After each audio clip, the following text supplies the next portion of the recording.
बुलंद है, जहां पर सेल्समैन से 47,000 लूट लिए गए। पेट्रोल पंप पर तमंचे के दम पर सेल्समैन से लूट की गई। 42 सेकंड में वारदात को अंजाम दिया गया। लूट की घटना सीसीटीवी कैमरे में कैद हुई। तो देखिए जरा आखिर किस तरीके से बदमाशों के जो हौसले हैं वो बुलंद नजर आ रहे हैं और 42 सेकंड में पूरी घटना अंजाम देकर बदमाश जो हैं वो फरार हो गए और ये पूरी घटना पेट्रोल पंप पर लगे सीसीटीवी कैमरे में कैद हो गई है। बदमाशों के हौसले बुलंद हैं। सेल्समैन से 47,000 रुपए लूट लिए गए।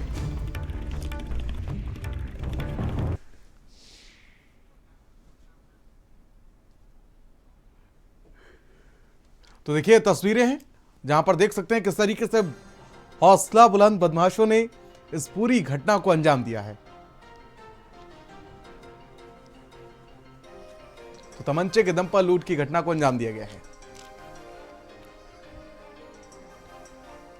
और हरिद्वार से बड़ी खबर, जहां पर आपको बता दें कि भाई को बचाने के चक्कर में 2 सगी बहनें गंगा में डूब गई। भाई को बचाने के लिए दोनों बहनें कूदी थी। दोनों बहनों ने हिम्मत दिखाई तो वहीं गोताखोरों की टीम गंगा में मासूमों को तलाशने में जुटी हुई है। भाई तो बच गया, बहनों को तेज धारा ने अपनी चपेट में ले लिया।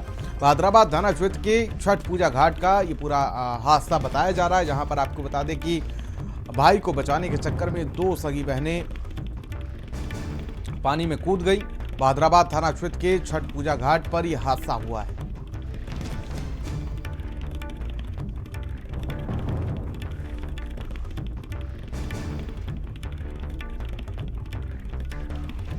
अपने भाई के लिए 2 सगी बहनें नदी में कूद गईं।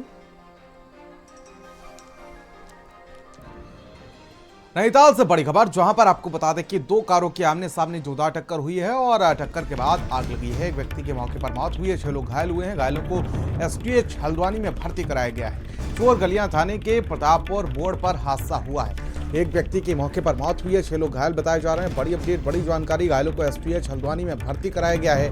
और साथ ही साथ आपको बता दें कि चोर गलियां थाने की प्रतापपुर मोड़ पर यह हादसा हुआ। तो 2 कारों की आमने सामने जोरदार टक्कर हुई है जिसमें आग लगी है और तस्वीरें आप देख सकते हैं कि कितनी भीषण ये टक्कर थी। इसके बाद एक व्यक्ति की मौत हुई है। मौके पर 6 लोग इस हादसे में घायल बताए जा रहे हैं। तो घायलों को एसटीएच हल्द्वानी में भर्ती कराया गया है। इलाज जारी है, लेकिन एक व्यक्ति की मौत की भी खबर सामने आई। 2 कारों की आमने सामने टक्कर हुई है, आग लगी है। तस्वीरें आप देख सकते हैं, दर्दनाक हादसा हुआ है। 2 कारों की आमने सामने भीषण टक्कर, एक व्यक्ति की मौके पर मौत, 6 लोग घायल बताया जा रहा है।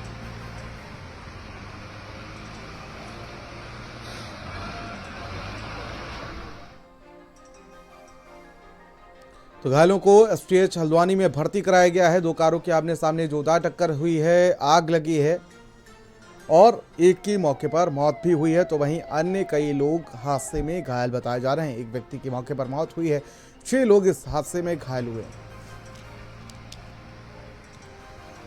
और जम्मू कश्मीर के पहलगाम में पर्यटकों पर हुए आतंकी हमले के बाद पाकिस्तानी हिंदुओं का चारधाम यात्रा में आने का रास्ता बंद हो गया है। केदारनाथ, बद्रीनाथ, गंगोत्री और यमुनोत्री धाम की यात्रा के लिए पाकिस्तान से 77 लोगों ने पंजीकरण कराया था। आपको बता दें कि इस बार चारधाम यात्रा के लिए यूनाइटेड स्टेट, नेपाल और मलेशिया से सबसे अधिक पंजीकरण किए गए।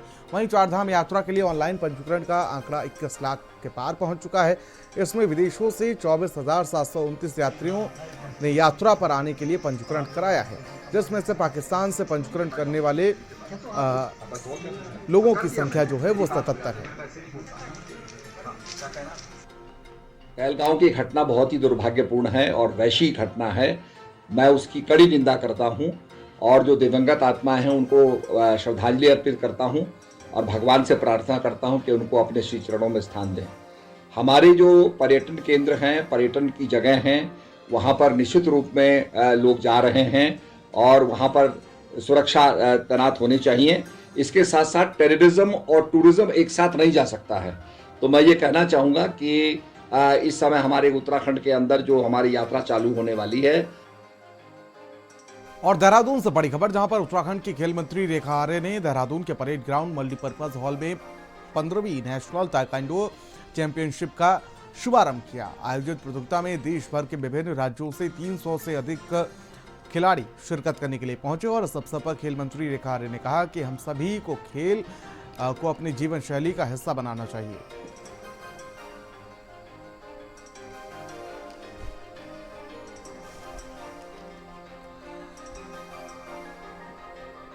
चलिए खबरों में आगे बढ़ेंगे और यमुनोत्री धाम में गरुड़ गंगा के पास हेलीपैड का निर्माण कार्य पूरा हो गया है और ऐसे में वहां पर लगातार हेलीकॉप्टरों के सफल लैंडिंग और साथ ही टेक ऑफ का अभ्यास चल रहा है। वहीं आज मुख्यमंत्री पुष्कर सिंह धामी के सरकारी हेलीकॉप्टर ने भी हेलीपैड पर सफल लैंडिंग की और कुछ देर हेलीपैड पर रुकने के बाद हेलीकॉप्टर वापस देहरादून के लिए रवाना हो गया। इसके बाद कयास लगाए जा रहे हैं कि सीएम धामी आगामी 30 अप्रैल को धाम के कपाटोद्घाटन पर यमुनोत्री पहुंच सकते हैं।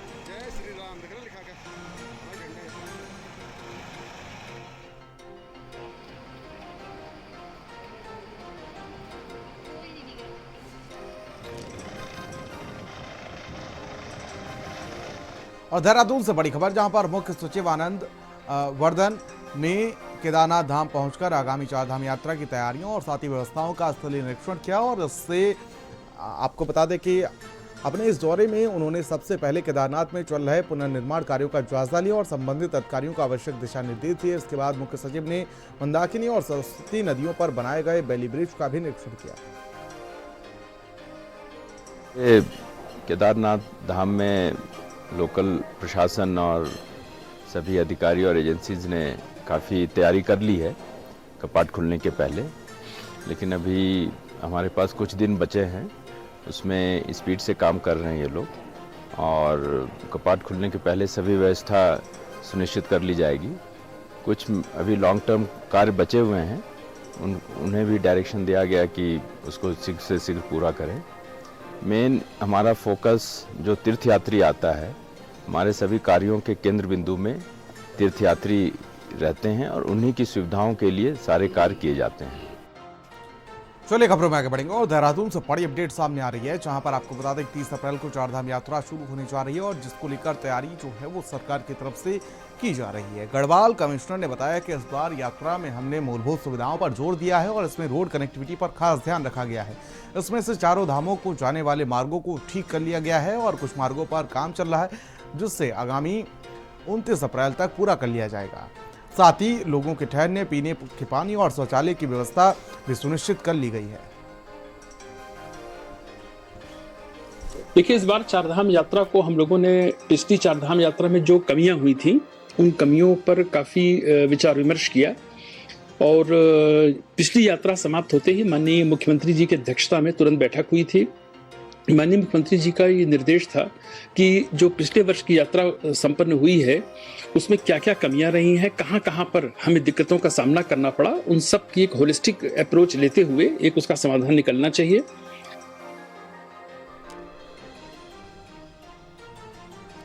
और खबर देहरादून से, जहां पर पर्यटन को बढ़ावा देने के लिए गढ़वाल मंडल विकास निगम की शुरुआत की गई थी। जहां पर पिछली साल की बात करें तो गढ़वाल मंडल विकास निगम को 50 करोड़ का राजस्व प्राप्त हुआ था। हालांकि इस वर्ष यात्रा में गढ़वाल मंडल विकास निगम का लक्ष्य 80 करोड़ का राजस्व प्राप्त करना है। बता दें कि GMVN के मैनेजिंग डायरेक्टर विशाल मिश्रा ने बताया कि GMVN पूरी तरह से यात्रा के लिए व्यवस्थित किए गए हैं और साथ ही हर यात्री को सहूलियत देने के लक्ष्य से GMVN में अतिरिक्त स्टाफ की तैनाती की गई है। ये 30 करोड़ का जो फायदा था वो GMVN के सभी अनुभागों से जो हमारी प्राप्त इनकम है उसके आधार पर था। जो नेट हमारा जो ग्रॉस रेवेन्यू था पर्यटन से, जिसमें हमारा चारधाम यात्रा भी सम्मिलित है, वो पिछली बार करीब 50 करोड़ के आसपास था, जिसमें कॉस्ट डिडक्टेड नहीं है, सिंपल ये रेवेन्यू है हमारा।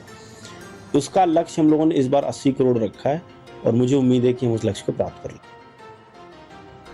देहरादून से बड़ी खबर, जहां पर चारधाम यात्रा 30 अप्रैल से शुरू हो जाएगी और यात्रा के दौरान वनाग्नि की घटनाएं एक बड़ी चुनौती बनकर हर वर्ष उभरती हैं, जिसकी रोकथाम के लिए वन विभाग द्वारा कमर कस ली गई है। अपर वन संरक्षक निशांत वर्मा के अनुसार चारधाम रूट पर विभाग द्वारा अतिरिक्त टीमों की तैनाती की जाएगी ताकि वनाग्नि की घटनाओं पर त्वरित कार्रवाई की जा सके।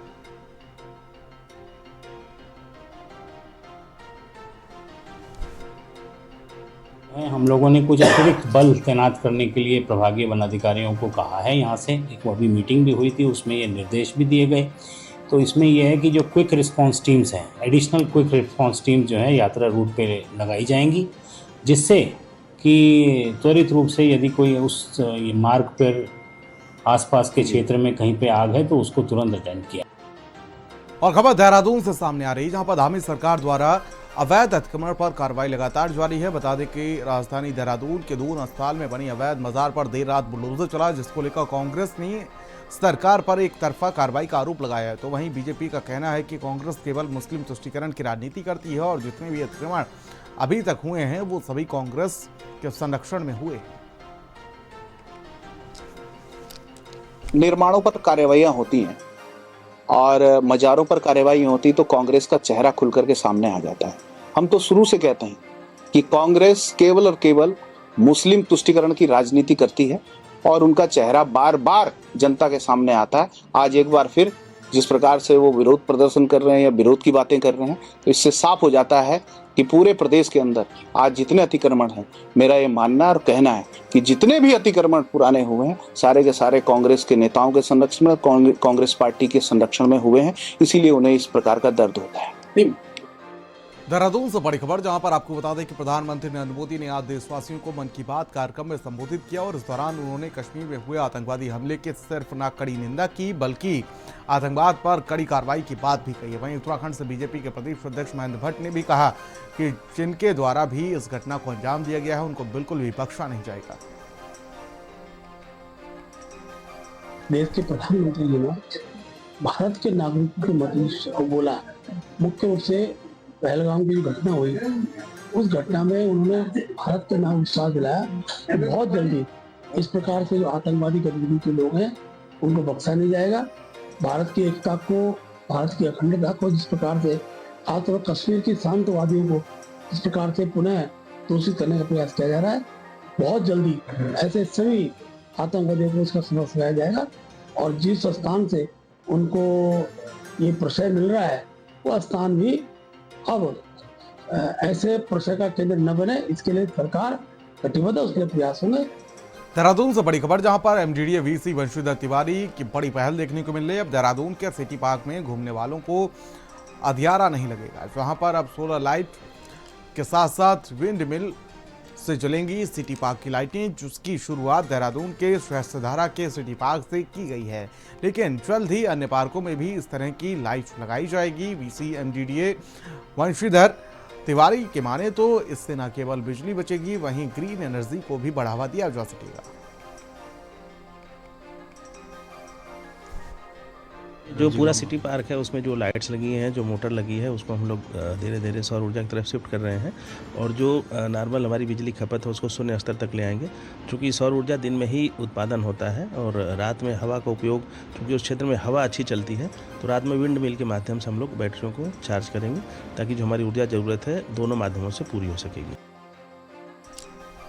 और खबर उत्तरकाशी से, जहां पर मोरी विकास खंड में 4 सड़कों का डामरीकरण और साथ ही सुदृढ़ीकरण के कार्य पूरे होने पर लोकार्पण किया गया। कार्यक्रम में पहुंचे पुरोला विधायक दुर्गेश्वर लाल का ग्रामीणों ने जोरदार स्वागत किया और इस मौके पर विधायक दुर्गेश्वर लाल ने कहा कि आज फलपट्टी सिंगतूर का इन 4 सड़कों के डामरीकरण होने से स्थानीय ग्रामीण किसानों और बागवानों को यातायात में सुगमता मिलेगी।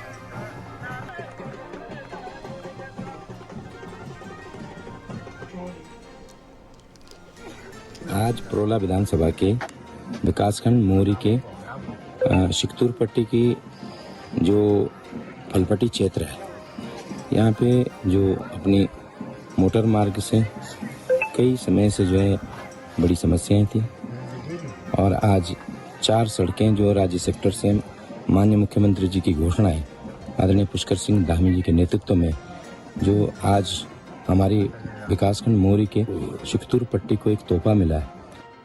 देहरादून से बड़ी खबर, जहां पर आपको बता दें कि चारधाम यात्रा सकुशल संपन्न के लिए पुलिस अलर्ट है, जहां पर एसएसपी देहरादून ने यात्रा मार्गों का निरीक्षण किया और साथ ही साथ यातायात व्यवस्था के संबंध में अधिकारियों को आवश्यक दिशा निर्देश दिए। तो वहीं यात्रियों की सुविधा के लिए सभी व्यवस्थाएं पूर्ण करने के निर्देश दिए गए। अर्धसैनिक बलों के रुकने की व्यवस्थाएं की गई और इसको लेकर जानकारी ली गई है।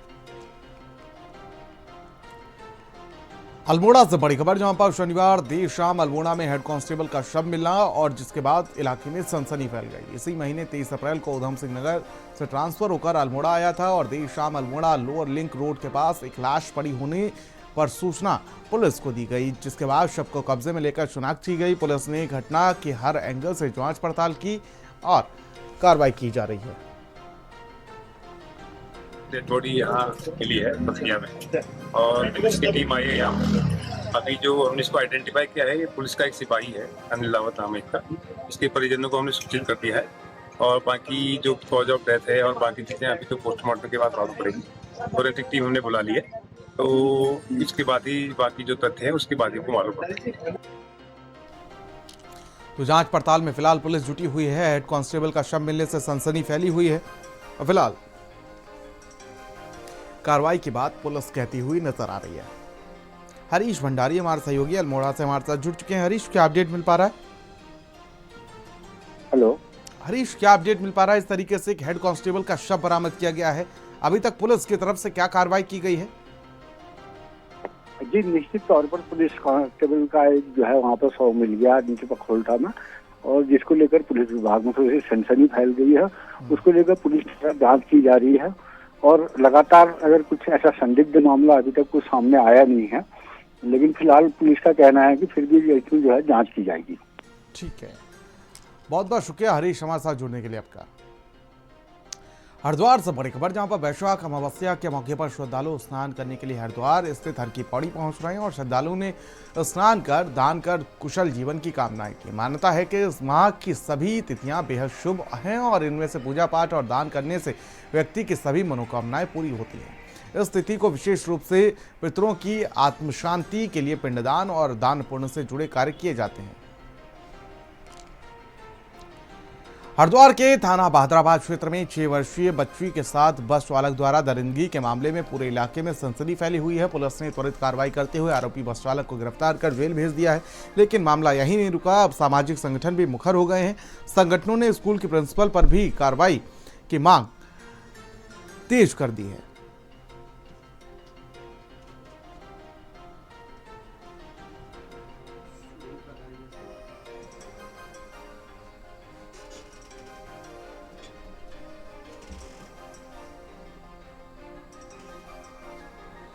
पुलिस ने बस चालक को गिरफ्तार कर लिया है और आपको बता दें कि फिलहाल अब सामाजिक संगठन जो हैं वो भी सामने आ रहे हैं और लगातार स्कूल प्रिंसिपल पर कार्रवाई की बात कही जा रही है। 6 साल की बच्ची से दरिंदगी को अंजाम दिया गया था।